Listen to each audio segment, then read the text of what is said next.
Am I the asshole for not allowing my teenage stepdaughter to host a party at my house while I'm away? My 24-year-old biological son moved back in with my spouse and me this summer to get his life back on track.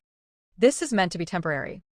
I've been clear that by the end of January, he needs a documented plan, and I've even set aside $10,000 to help cover trade school if needed. He's made some progress, including paying off about $5,000 in debt by working multiple jobs. Yesterday, my son told me that he planned to bring a woman he just met on Tinder to stay at our house for 2 nights. We live about 100 miles from the city. My spouse was immediately uncomfortable with having a stranger stay in our home. I also had concerns because my son privately told me she is a recovering drug addict and alcoholic, has had legal issues, and is only 22. I told him that if he were actually dating someone and we had met her first, that would be different, but bringing a complete stranger to stay for 2 nights wasn't something we were comfortable with. This led to a broader argument.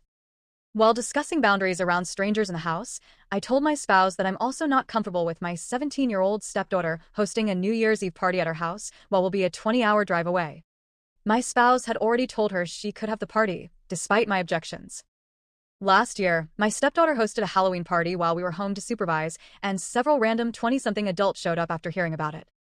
I had to ask them to leave, and I don't know how many more would have come if we hadn't been there. So I said that if we're saying no to strangers staying over for my son, the same rule applies to parties for my stepdaughter.